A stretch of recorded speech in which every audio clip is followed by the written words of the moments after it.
ignorance. That means completely it has gone. That is why pra is there. Wherever pra is there, understand it is prakrushta rupena.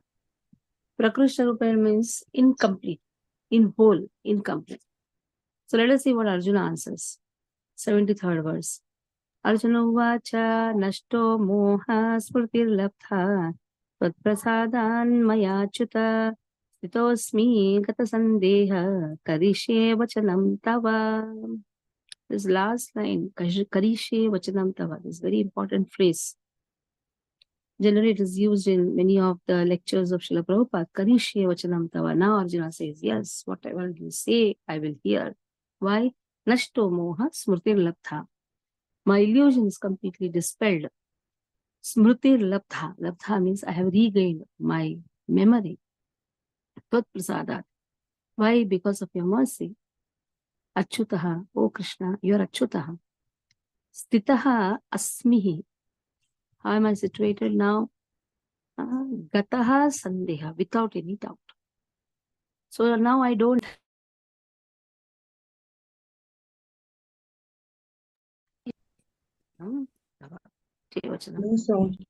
have any doubt. So, oh Lord, my illusion is completely removed. My memory is regained. Generally, why the memory is lost? Memory is lost because of the forgetfulness of Krishna. And because of the forgetfulness of Krishna, we are engaged in various types of karma. And this karma leads to karmic reactions. And in this way, it goes on putting us in more and more illusion. And this illusion just gives us only ignorance. Illusion, ignorance, loss of memory. All this is because of the forgetfulness of Krishna. So now he says, I do not have any doubt on you.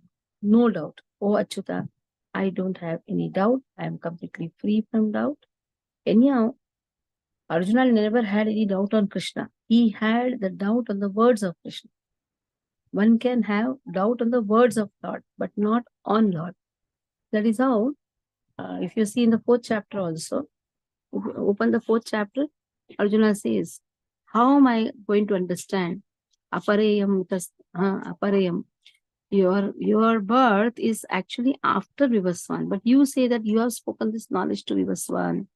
How am I going to understand this? That means he doesn't have aparam bhavato janmaha param janma vivasvata katham etad vijaniyam tamadau proktamani. Your janma is afterwards. How am I going to understand these words? That means he doesn't have any doubt on Krishna. He has doubt on the words of Lord. So you can have doubt on the words and then you can ask the doubt. So in this way here, he says, my illusion is completely gone. Now I am free from even the topic which has been taken. What was the topic? Take part in the war. And what is Arjuna's argument? How can I fight with my own people? They are my own people. Dharma doesn't allow that. Dharma Shastra says one should not have even a verbal fight with one's own superior. And you're asking me to kill my own people. Since will be incurred in this way, the doubt has been placed in the six doubts. Those are 6 doubts which Arjuna had. And whole Bhagavad Gita is based on the 6 doubts which Arjuna had. Again, when Krishna tries to resolve, 3rd chapter in the 4th chapter, 3.17, 4.42, again gave rise to the doubt. What should I do? Because 3.17, what it says? Atma truptascha, if a person is having you, then why if he is taking pleasure in his own self, then he should be self-contented. Why should he fight? Tasya karyam na vidyate. There is no work for him. 3.17 open, what is said? That is how the second time the doubt came. That is how the 5th chapter started. What is the 6.17 says? Rati. What is it? Yes, Tvatma Rati Deva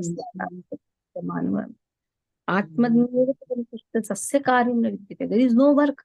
And you're asking me to kill my own people. You're asking me to engage myself in the war. And then the last verse of 4th chapter, what Arjuna say, what Krishna says, Attishto Bharata, get up and fight. With the sword of knowledge, cut down all the ignorance. Now, whether to fight, whether not to fight, whether to take sannyas or not to take sannyas. According to Arjuna, what is sannyas? Giving up all the work. He speaks about karma sannyas. But nowhere Krishna is encouraging karma sannyas. Krishna is encouraging Vaishnava sannyas. Not that you give up everything and go. In fact, you take all the responsibilities, and that is known as Yukta Vairagya. Krishna has encouraged Yukta Vairagya. So now Arjuna says, all my doubts are now completely clear. But again, he started churning over the doubts. Then whom to be, then who is Devan, who is divine, all the stuff is also we saw. And somebody is worshipping, he's worshipping. Then what to understand, whether he's divine or demonic. But he's not worshipping the Lord according to the scriptures. He is doing according to his own mind. That was a topic which was there, the 17th chapter. If you see the questions placed by Arjuna, then if you see the relating topics, we can understand so many doubts Arjuna had about then the three modes of material nature, how the three modes of material nature, what are the tastes, what are the activities, how to define an activity, how to define a karta. Even the desires also depend upon the three modes of material nature. The influence of the three modes of material nature onto a person. That is how the Sankhya Yoga, that is why last 6 chapters, elaborately explains about Sankhya Yoga. The first 6 chapters elaborately explains about Karma Yoga. What are the activities which is not going to bind a person? Yajnathat karma lokoyam karma bandhanah tadattam karma kuntim prasangasvachara. So in this way, elaborate description about Karma Yoga, and last, if you see, elaborate description about Sankhya Yoga. Sankhya means about this body. Sankhya Yoga. Difference between the body and the soul. How the modes affect the person. And then decides its taste, his work, he himself, in this way. Okay. So 73rd, Aruna read. Hare Krishna. Arjunovacha nashto moha smriti labda vat prasadan maya chuta sthitosmi gata sandeha karishye vachanam tava. Arjuna said, "My dear Krishna, O infallible one, my illusion is now gone. I have regained my memory by your mercy. I am now firm and free from doubt, and I am prepared to act according to your instructions." Purport. The constitutional position of living entity represented by Arjuna is that he has to act according to the order of Supreme Lord. He is meant for self-discipline. Sri Chaitanya Mahaprabhu says that the actual position of the actual position of the living entity is that of eternal servant of Supreme Lord. Forgetting this principle, the living entity becomes conditioned by material nature. But in serving the Supreme Lord, serving the principle, the living entity becomes the condition by material nature. But in serving the Supreme Lord, he becomes a liberated servant of God. The living entity's constitutional position is to be servient. He has to serve either the illusory Maya or the Supreme Lord. If he serves the Supreme Lord, he is in his normal condition. But if he prefers to serve the illusionary external energy, then certainly he will be in bondage. In illusion, the living entity is serving in this material world. He is bound by his lust and desires, yet he thinks of himself as the master of the world. This is called illusion. When a person is liberated, his illusion is over and he is voluntarily surrendered unto the Supreme to act according to his desires. The last illusion, the last snare of Maya to trap the living entity is the proposition that he is God. The living entity thinks that he is no longer a conditioned soul but God. He is so unintelligent that he does not think that if he were God, then how could he be in doubt? That he does not consider. So that is the last snare of illusion. Actually, to become free from the illusionary energy is to understand Krishna, the Supreme Personality of Godhead, and agree to act according to his order. The word moha is very important in this verse. Poha refers to that which is opposed to knowledge. Actually, real knowledge is the understanding that every living being is eternally a servitor of the Lord. But instead of thinking oneself in that position, the living entity thinks that he is not a servant, that he is the master of this material world, for he wants to lord it over the material nature. That is his illusion. This illusion can be overcome by the mercy of the Lord, or by the mercy of a pure devotee. When that illusion is over, one agrees to act in Krishna consciousness. Krishna consciousness is acting according to Krishna's order. A conditioned soul, illused by the external energy of master, does not know that Supreme Lord is the master who is full of knowledge, and who is the proprietor of everything. Whatever he desires, he can bestow upon his devotees. He is the friend of everyone, and he is especially inclined to his devotee. He is the controller of his material nature and all living entities. He is also the controller of inexhaustible time, and he is the full of opulences and all potencies. The Supreme Personality of Godhead can even give himself to the devotee. One who does not know him is under the spell of illusion. He does not become a devotee, but a servitor of Maya. Arjuna, however, after hearing Bhagavad Gita from the Supreme Personality of Godhead, became free from all illusion. He could understand that Krishna was not only his friend, but the Supreme Personality of Godhead. And he understood Krishna factually. So, to study Bhagavad Gita is to understand Krishna factually. When a person is in full knowledge, he naturally surrendered to Krishna. He naturally surrenders to Krishna. When Arjuna understood that it was Krishna's plan to reduce the unnecessary increase of population, he agreed to fight according to Krishna's desire. He again took up his weapon, his arrows, and vowed to fight under the order of the Supreme Personality of Godhead. Hare Krishna. Okay. Now, Sanjaya, what Sanjaya says, let's see. Ityaham Vasudevasya Parthasya cha Mahatmanah Samvadam imam imam ashrausham Adbhutam Romaharshanam. Ityaham iti aham Vasudevasya iti means this. Aham, myself. Vasudevasya Parthasya Vasudevasya. I have heard what I have heard. Vasudevasya of Krishna and Arjuna. I have heard the conversation of Samvadam. Samvadam means discussion. Discussion of Arjuna and Krishna. They are great souls, Arjuna and Krishna. Mahatmanah. After hearing this, Ashrausham, a wonderful conversation. After hearing this wonderful conversation, Romaharshanam, my hairs are standing on the end. Such a wonderful conversation. So Dhritarashtra actually inquired to Sanjaya what happened in the warfare. Kima Kurvata Sanjaya. That is how it started. Kima Kurvata Sanjaya. So the entire study is related by whom? Sanjaya to Krishna, to Dhritarashtra. Now, how it happened? Because of the mercy of Vyasa. Vyasa had given him the benediction. Wherever you will sit, you can hear the conversation. First, Vyasa knew this war is going to happen. That is how Trikala Drishti. Vyasa is Trikala Drishti. And Vyasa also knew that Sanjaya would be asked. So Sanjaya should know what is happening in the warfare. Sitting in the palace, where will be the battlefield? It will not be near the palace, naturally.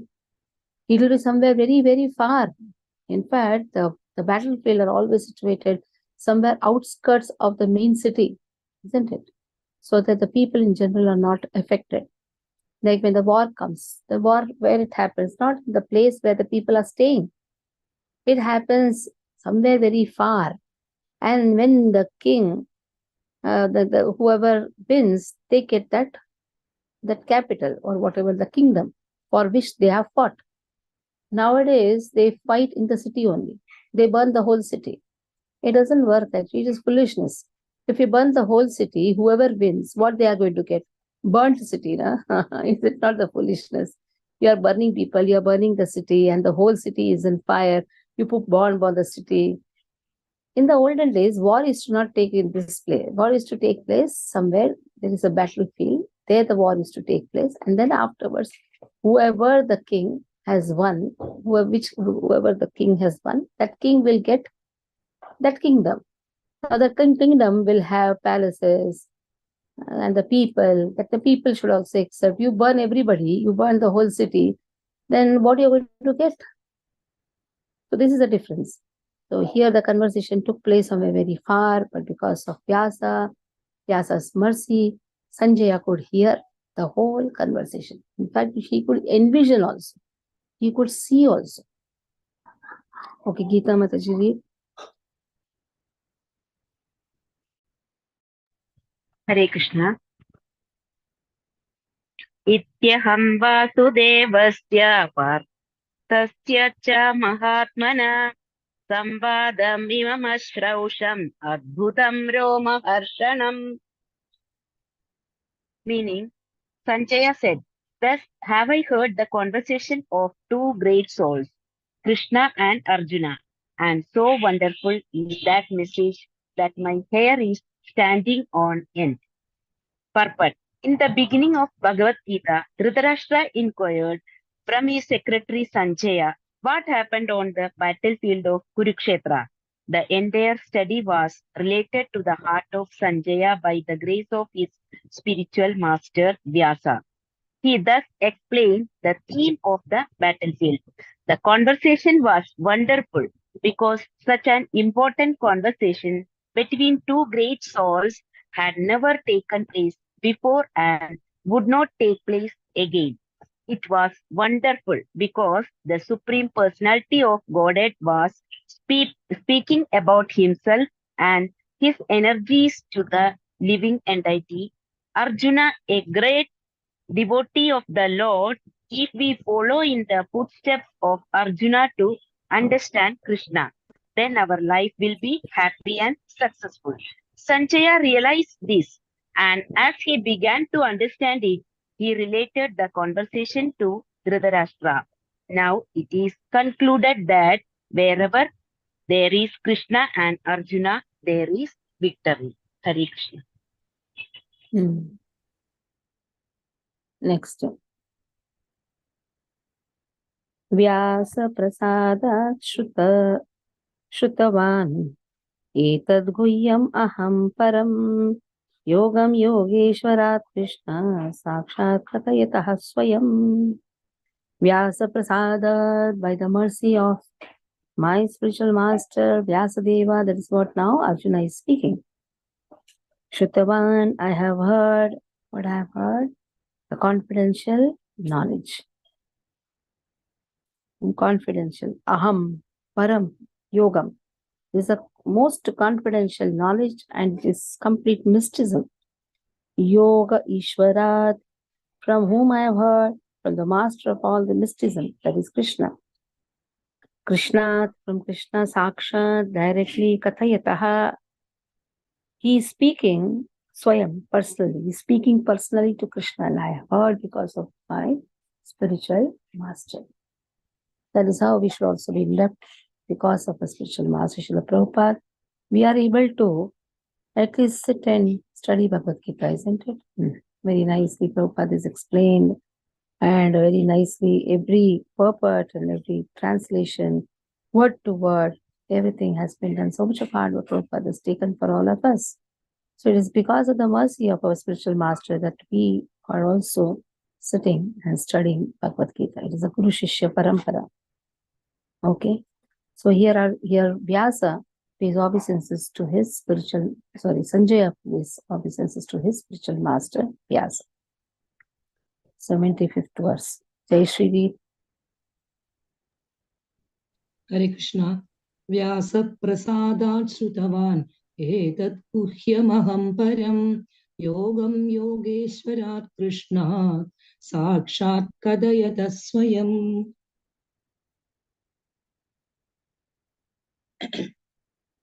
By the mercy of Vyasa, I have heard these much confidential talks directly from the master of all mysticism, Krishna, who was speaking personally to Arjuna. Vyasa was the spiritual master of Sanjaya, and Sanjaya admits that it was by Vyasa's mercy that he could understand the Supreme Personality of Godhead. This means that one has to understand Krishna not directly but through the medium of spiritual master. The spiritual master is the transparent medium, although it is true that the experience is still direct. This is the mystery of the discipline succession. This line When is very important. The yeah. spiritual master is a transparent medium, although it is true that experience is still direct. This is mystery. What is the mystery? Though we feel, oh, where is Krishna before us? Because Vyasa heard when Krishna directly speaks to Arjuna. How are we going to understand this? So this is a mystical science. Mystical. This is a great mystery. Mystery of the disciplic succession. Through Guru Shishya Parampara, through our Diksha Guru, Shiksha Guru, we hear Bhagavad Gita and we can realize the same transcendental experience which Sanjaya had.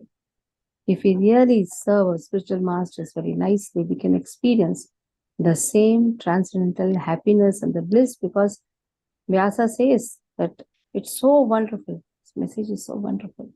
I am completely in ecstasy. Okay, read. There are many mystics.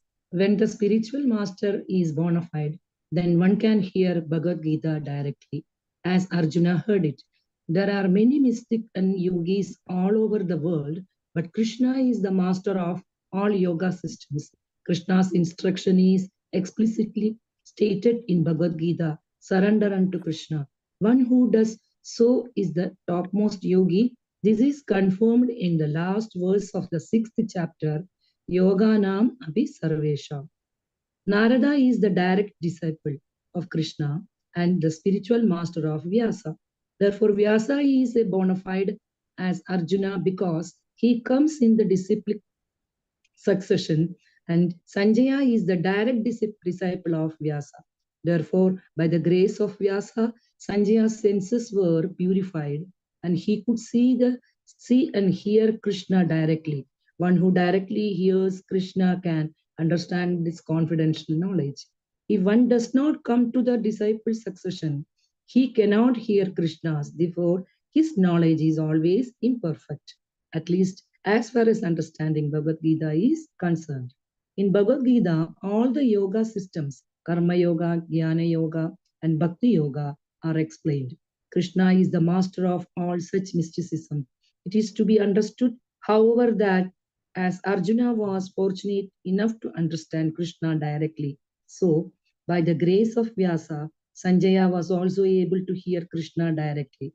Actually, there is no difference between hearing directly from Krishna and hearing directly from Krishna via a bona fide spiritual master like Vyasa. The spiritual master is the representative of Vyasadeva also. Therefore, according to the Vedic system, on the birthday of spiritual master, the disciples conduct the ceremony called Vyasa Puja. Hare Krishna. So what is Vyasa Puja? What is the ceremony Vyasa Puja? The spiritual master is the representative of Vyasadeva. Therefore, according to the Vedic system, on the birthday of the spiritual master, the disciples conduct a ceremony called Vyasa Puja. On the day of Vyasa's appearance, we have Guru Purnima. Generally, if you see the outside people, they do their respective gurus worship on the day of Guru Purnima. But Guru Purnima is Guru Purnima is for remembering Vyasa. And then respective spiritual masters' worship is done on their respective appearance day. Rajan samsmritya samvadam imam adbhutam keshavarjunayo punyam rishyami cha muhurmuhu. Rajan samsmritya. Remembering, O king. Remembering, samvadam, message, imam, this, adbhutam, so wonderful. Keshava of Krishna, Arjuna, and Arjuna. Punyam, pious, Krishyami, I'm taking pleasure. Muhu, that means repeatedly. I repeatedly recall this wondrous and holy dialogue between Krishna and Arjuna. I take pleasure and I'm thrilled at every moment. That means we should also go on studying it. It's not just one time studying. Here Sanjay is saying that I am going on remembering this wonderful conversation. And when I'm remembering this conversation, I'm taking pleasure. I'm completely thrilled at every moment.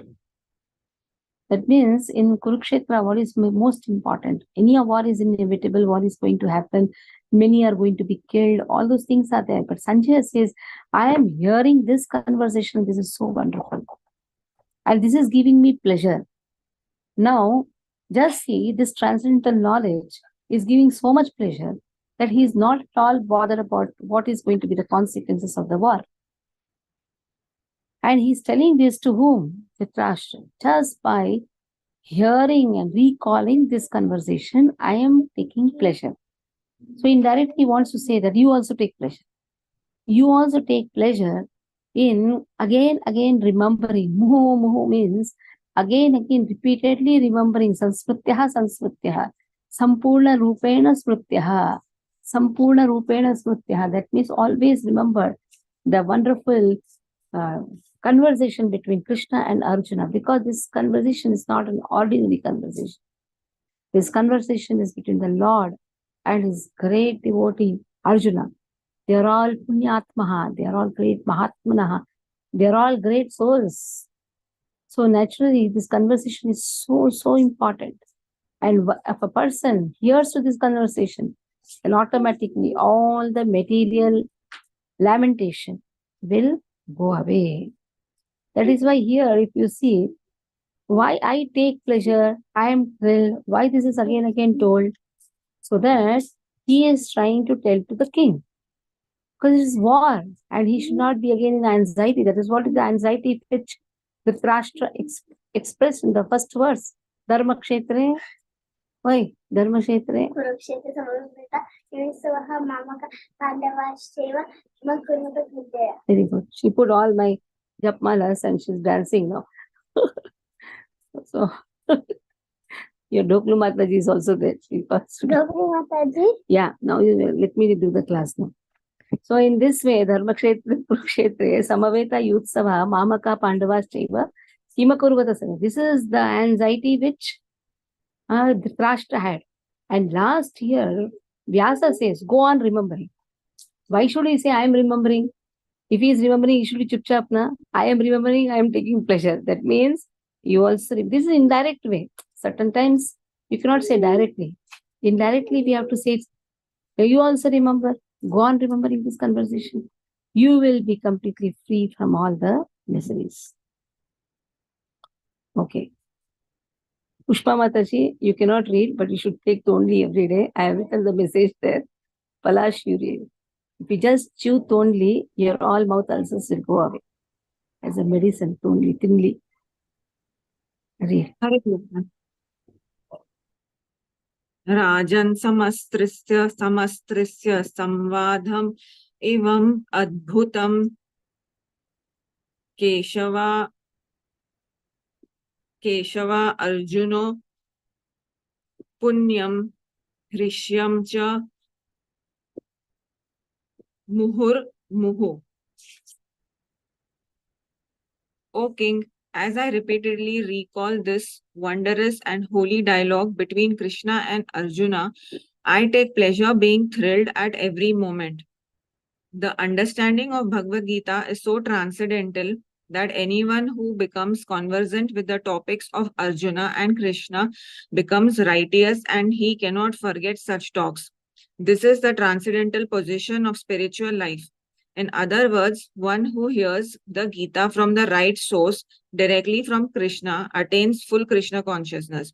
The result of Krishna consciousness is that one becomes increasingly enlightened and he enjoys life with a thrill, not only for some time, but at every moment. Hare Krishna.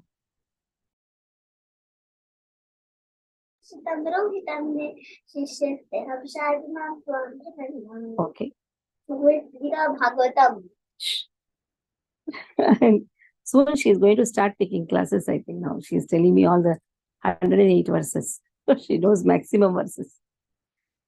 Taccha samsrutya rupam atyadbhutam harehe vismayo me mahan rajan rishyami cha punah punah. Tat, that cha also. Samsrutya. It's just remembering has been given. In English, you can only say remembering. Samsrutya means remembering Lord. Sam refers to, like you say, sampradaya. What is the meaning of sampradaya? Sam means Lord, pra means prakrushta rupena, daya means to give. The place where you get complete knowledge about Lord. So samsprutya refers to, I'm remembering Lord. Oh, rupam ati adbhutam. Oh, what a beautiful, wonderful form Hare Krishna has. Vismaya. It's giving me wonder. My Mohan. So in this way, I'm just struck with wonder. Hrashyami cha punah punah. Now see here, why this verse is put?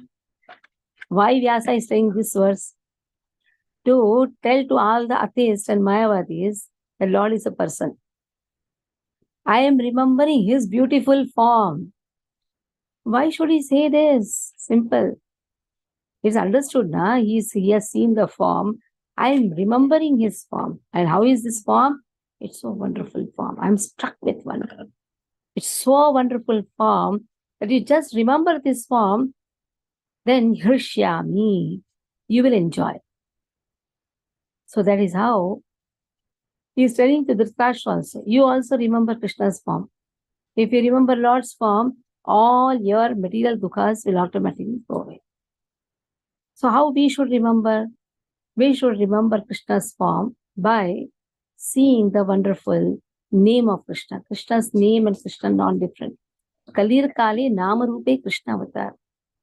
Because we are sadhakas, we have to first concentrate on the name. Then the name will reveal the form of Krishna. We don't have to pressurize ourselves or jabardasti bring the form. Just remember the name of Krishna. The name of Krishna and Krishna are not different. Okay, Anuj Prabhu, please read.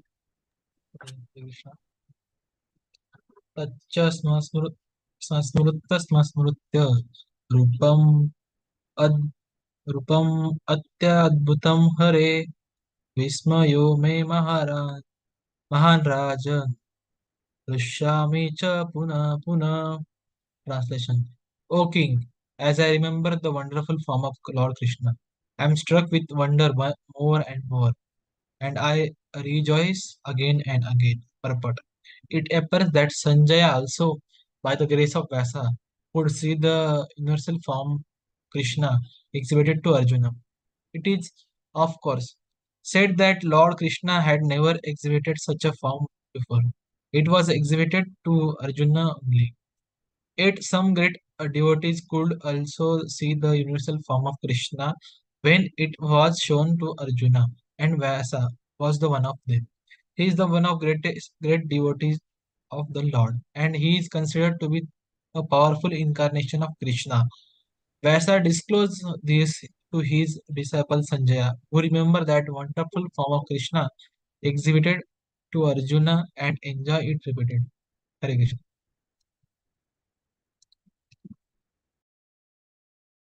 So the last verse, the most important verse.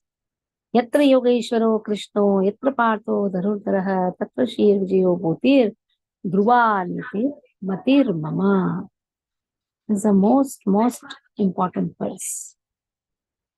This is the conclusion. What is the conclusion? What is the Falashruti? You do something, you have always a Falashruti. What is this Falashruti? Yatra Yogeshwara Krishna, wherever Krishna is there, wherever Partha is there, or indirectly, wherever the spiritual master is there, wherever a surrendered disciple is there, then Tatra Shri, there, what will be there? Shri will be there, opulence will be there, victory will be there, special power will be there. Dhruva means certainly it will be there. Morality will be there. This is my opinion.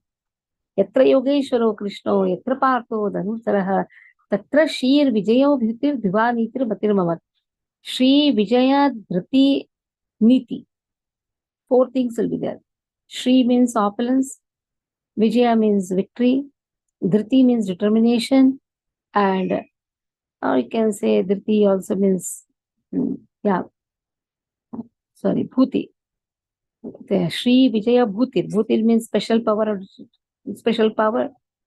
And in this way, Niti means morality will be there. So this is the most important verse of Bhagavad Gita. This is the conclusion verse, which is a Falashruti also, which Vyasa says that if a person sincerely follows Bhagavad Gita and hears to Bhagavad Gita, surely what is going to come? Shri Vijaya Bhutir and Nitir.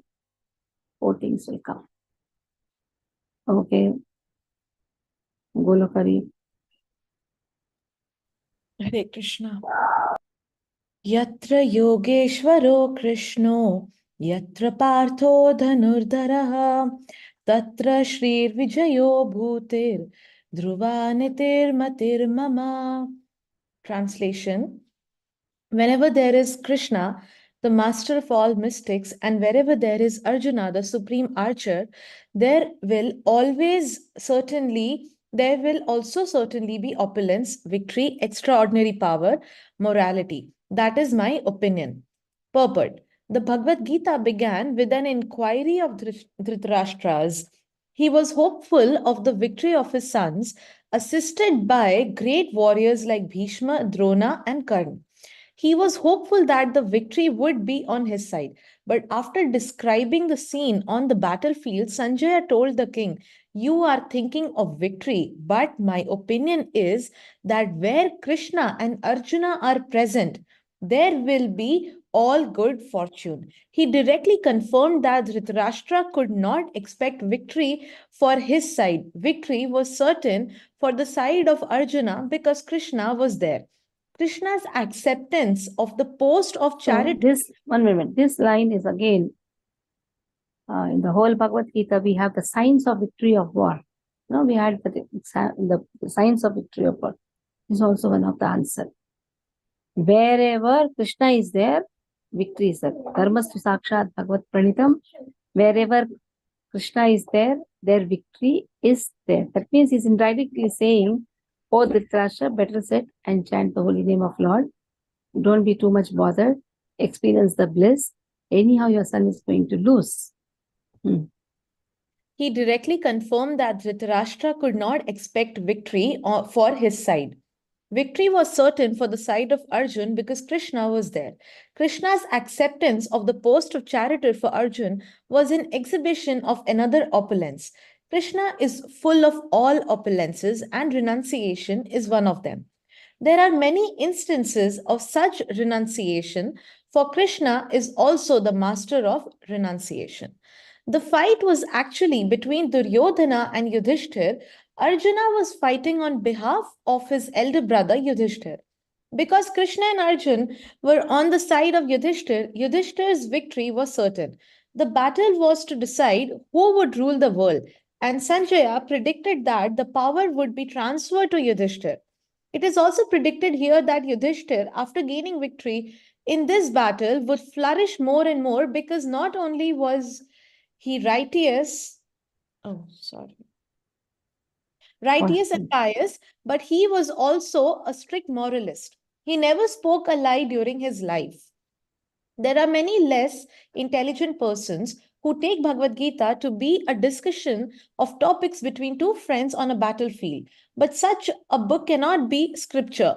Some may protest that Krishna incited Arjun to fight, which is immoral, but the reality of the situation is clearly stated. Bhagavad Gita is the supreme instruction in morality. The supreme instruction of morality is stated in the 9th chapter in the 34th verse, Man mana bhava mad bhakto. One must become a devotee of Krishna, and the essence of all religion is to surrender unto Krishna. Sarva dharma parityajya mamekam sharanam vraja.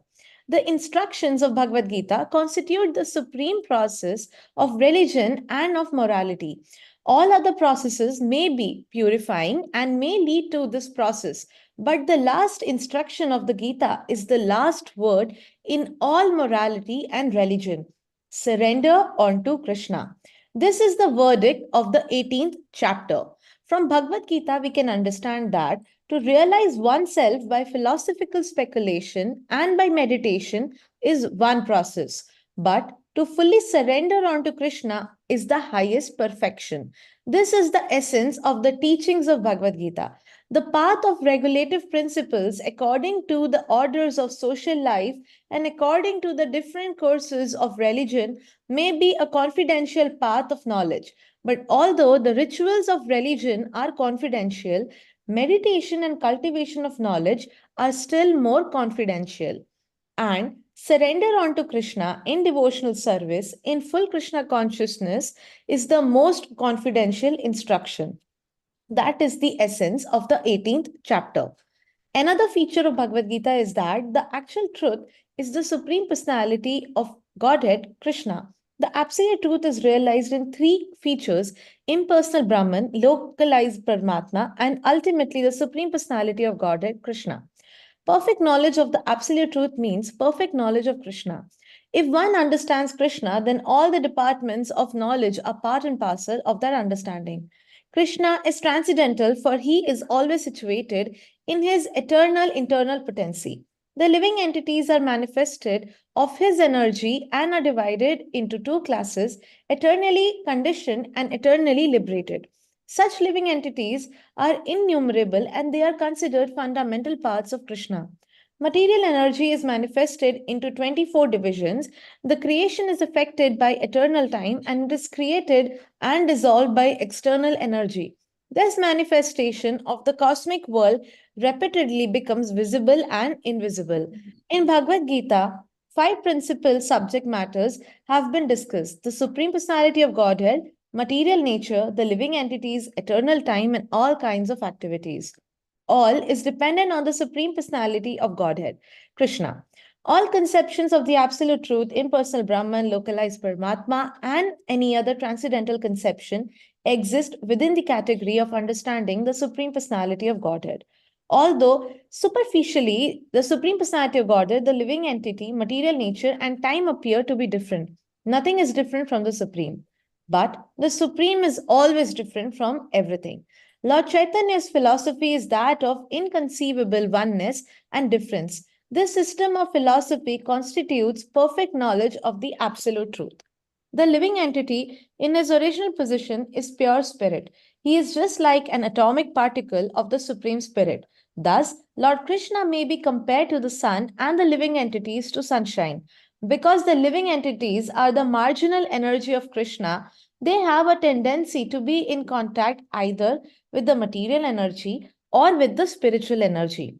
In other words, the living entity is situated between the two energies of the Lord, and because he belongs to the superior energy of the Lord, he has a particle of independence.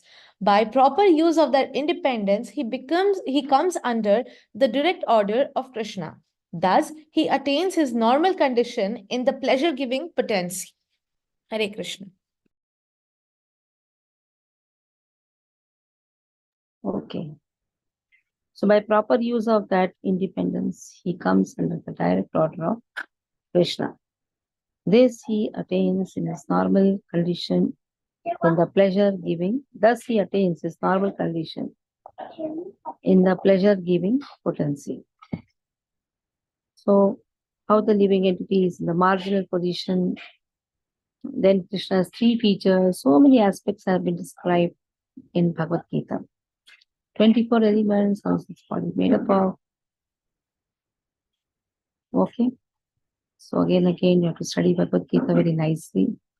Thus ends the Bhaktivedanta purport to the 18th chapter of the Srimad Bhagavad Gita. In the matter of the conclusion, the perfection of renunciation. Every chapter is a connection to the next chapter. And every section is a connection to the next section. So the more we study Bhagavad Gita, the more we can understand the Guhya, that means the most confidential aspects. It's not just I have finished. No, it's the beginning. It is just the beginning. Don't think this is an end of the 18 chapters over. My Bhakti Shastri main portion is over and only 3 books are left. This is just the beginning. In my 20, I think it is like, it's 2024 now, 1997. Properly I started preaching. So practically it is 28 years. And in these 28 years, whenever I read Bhagavad Gita, it is always new for me. It is always new. And every year there is a new batch of studies. And every time I have to start with Dharma Kshetra, Kurukshetra and the introduction. And always I feel, oh, this is new. I was not knowing this. So Bhagavad Gita is a mystical science. The more you serve Bhagavad Gita, Nityam Bhagavata Sevaya, the more we serve, the more we can understand the secret knowledge of Bhagavad Gita. The more we study, the more we hear, the more we speak, in whatever way, it is a new, it's always a Navanavara Sadamni, Uttatam Rantamas Vyamacharya says, there's always a new rasa, which is there in the pastimes of Krishna. And it's the most important pastime, the conversation of Arjuna and Krishna. Krishna speaking to Arjuna is the most important conversation in which practically Krishna has spoken about the material world, about the nature of the spiritual world, the qualification to go to the spiritual world, the things which is going to entangle us in this material world, how this body is made up of, how to come out of the material attachment. Everything has been given very nicely. If you see, all the aspects have been given, all the aspects. Right from the surrenderance to how to gain the knowledge, everything has been given. Okay. So any doubts, anyone? So now we'll have exam. Exam dates were 12th, I think. Whatever, again put the dates. And then 11th onwards, we'll be restarting with the nectar of instructions will be there. Not restarting, we are going to restarting the Bhagavad Gita class. That is Bhakti Shastri from class. 11th or 7th? 8. 11th Exam? and 12th we have an exam. And we have a class on 8th, no, again? 8th 6th is going to start. 6th. 6th Saturday is there. What is it? 6th is Saturday, 6th May. Monday. Monday. Yeah. 11th is for the Hindi Bhakti Shastri Bharat. So 6th we'll start with the nectar of instructions. Updeshamrita. Okay, any questions? Yes, Mataji. Yeah. Yes, Mataji. In the previous verse, there is a Smrutya word, is that right? It's mean we have to remember the Supreme Lord. Okay, and Okay. after seva also we are chanting the mantra. We are renouncing in that. It also concerns the Smrutya 2 times, right? What does it mean? Means it means that we have to recall the Supreme Personality of Godhead after doing the seva. What is the meaning of it? The 76th verse also you have Sansmritya. 77th verse also you have Sansmritya. And when you are doing the seva, Sansmritya. After doing the seva, Sansmritya. So how it started? Oh, I am remembering the message. That means I should remember the instruction and do the seva. Understand this. First, I should remember the instruction and do the seva. I cannot do the seva whimsically. No seva happens whimsically or according to what I like. Sevas are done according to the instruction given by the spiritual master. You do seva to whom? To the deities. Deities are also given by the spiritual master. It's not that I go to the market and bring the deities and I serve the deities. No, in the Panchasanskara Yagaha, you are connected to the deity. Tapa Pundra Tatha Namaha. Tapa Pundra Tatha Namaha. Tapa means you are suffering. That is why you are going to the spiritual master, isn't it? Tapa Pundra. You are given the goal of life. Then you are given the Nama. Nama means you are given the name that you are so and so Dasa Dasi. That name is given. Then Mantra Yagascha Panchamaha. Fourth is Mantra. Mantra is given. Then Yaga. You are connected to a particular deity. See, there is a responsibility with that particular deity. Like my spiritual master has given me the responsibility of taking care of Jagannath. That is the deity, which is extension of our Radha Girdhari deities. Simple. Radha Girdhari's extension is Jagannath. So I am committed. My commitment is there for the deity. Now I cannot give up that and I cannot run here and there. Can I? No. So that is how initiation means you are committed to that particular deity. Lord is everywhere. Somebody can say, ISKCON is one thing. Why go? Why we should be only connected to one temple? Let me go here also. Let me go there also. That is not Panchasanskara. In the same way, the deities which is given to the house. Generally, when the deities are given, they are also the extension of the main deities. So first is for us the main deity and then comes the house deities. You cannot have the house deities worship more, you cannot give more prominence to the house deities and then neglect the sevas of the main deities. Sevas of the main deities, again for that initiation is there, Brahman initiation is there, then only that person can cook for Lord, can serve Lord. So you are committed. Okay, now you are serving the deities. Suppose you have got the deities by the spiritual master. He allows you. Yes, which deities you have? Generally in the house, it is said you should have Gaur Nitai or Jagannath Baldev Subhadra. Radha Govinji or Radha Krishna is only given when you are committed. If you are committed, if you are sincere, morning you wake up, everything, you have to feed them. You have to feed them properly. Then only Radha Krishna deities are given. Okay. So the instructions are given. So Samsmritya, we should remember the instructions. Whimsically, we cannot worship any deities. Instructions are given, so I remember that. When I remember that, oh, I can see it. Now, how we see? We see the form of Lord in the form of Vigraha. Tomara Pratima Nahi Sakshat Brajendra Nandana. So Lord is not just a Pratima, Lord is Sakshat Brajendra Nandana. So in this way, I am seeing you. And in fact, suppose I am not able to see the deities, like Prabhupada, when he went to West, he had no deities. Do you think he carried the deities? No, he had no deities with him.